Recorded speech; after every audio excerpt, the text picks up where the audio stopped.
I don't even get covered with a towel. Anyway, guys, hi guys, it's Wanza. Welcome back to my channel. If you're here for the first time, thank you for tuning in. Claire, just moderation. So today, before I start, let me just say, I'm so excited that I'm doing this not on my hair but on someone else's hair. Me too. Let's do this.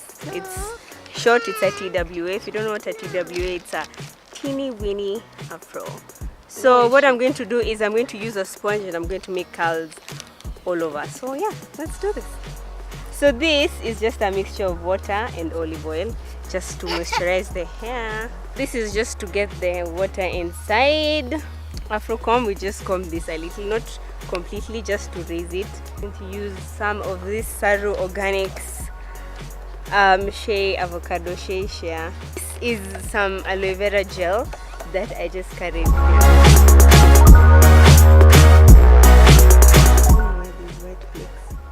I'm guessing it's this side. Did you have dandruff? We're using this curl sponge that I just got from, this lady.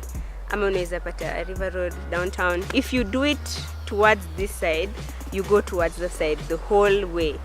I just want to add a line here.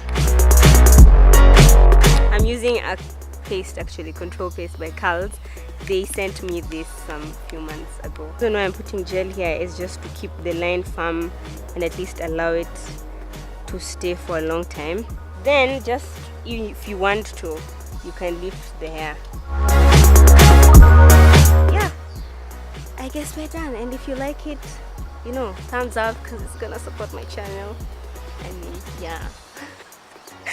And thank you for watching, guys. Subscribe.